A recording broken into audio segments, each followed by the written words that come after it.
Prime Minister Balewa is making an official visit to America at the invitation of the President of the United States, John F. Kennedy.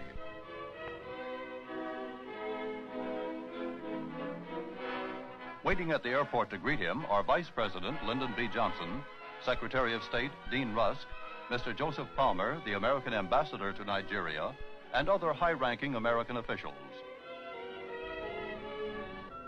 Accompanying the Prime Minister is Minister of Foreign Affairs Nwachukwu, Ambassador Udochi, and Minister Shagari and Benson, and other key members of the Nigerian government.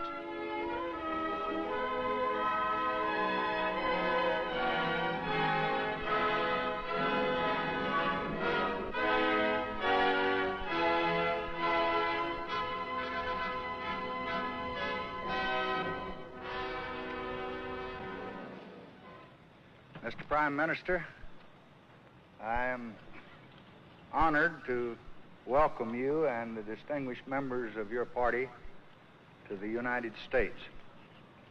This welcome is only the beginning. You will find as you travel through this country a very deep and genuine interest in the exciting developments which are taking place in your country and in Africa today. I am very pleased to be with you in Washington today, and I look forward to the week which we are to spend among you. I have no doubt that the American people will receive us with all the kindness that they all receive strangers. This is just a brief reply to your very warm address of welcome. Thank you.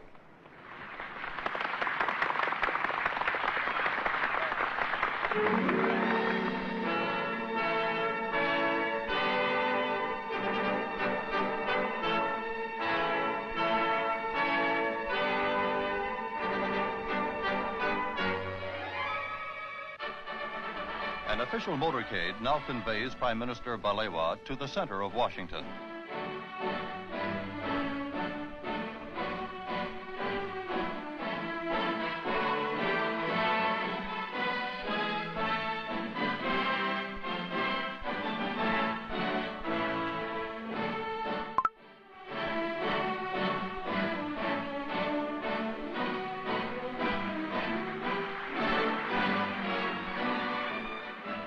Many friendly Americans are waiting to welcome Sir Abubakar to his home in Washington.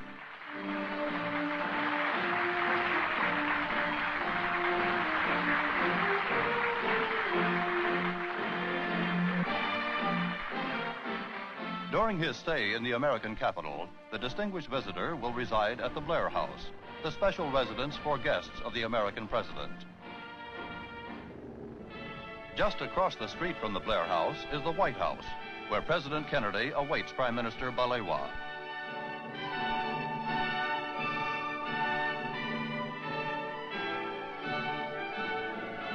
The two leaders are meeting to discuss matters of mutual and international interest. In a joint communique summarizing the outcome of their deliberations, they reaffirm their support for the principle of self-determination for dependent peoples and their unalterable opposition to racial discrimination under any name or in any guise. President Kennedy expressed his pleasure at the success of the Monrovia Conference and congratulated the Prime Minister on his constructive contribution. The two leaders affirmed their confidence that their exchange of views had strengthened the bonds of friendship between their two countries.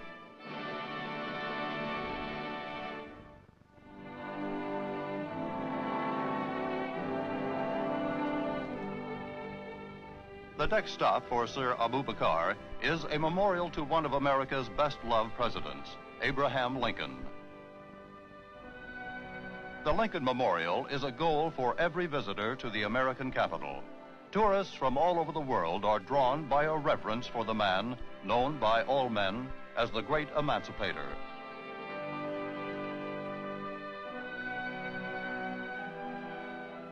As they stand before the statue of Lincoln, the Prime Minister and his party remember the words in which Lincoln addressed his countrymen.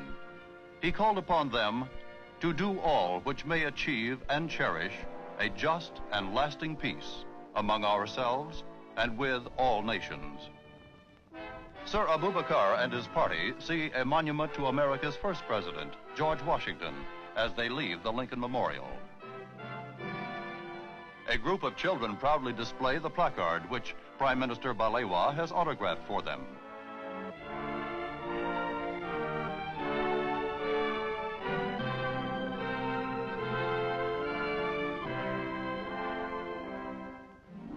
The United States Department of State is the Prime Minister's next stop.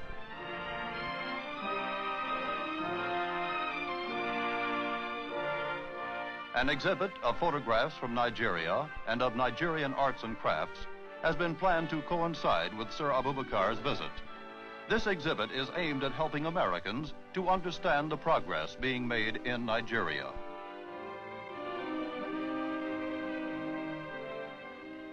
Prime Minister Balewa is once again warmly greeted by Secretary of State Dean Rusk. The meeting affords an occasion for the two men and their advisors to confer on a wide variety of subjects.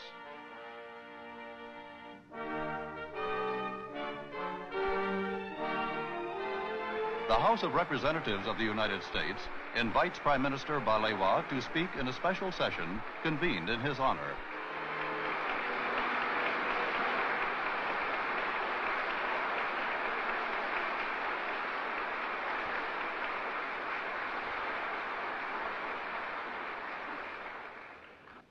I regard it as a signal honor and privilege to be invited to address this world-famed gathering, not only because the United States of America is one of the leading nations of the world and one of the most powerful and advanced on earth today, but also because I believe that those who have struggled and worked to achieve independence will share with you and the great country which you represent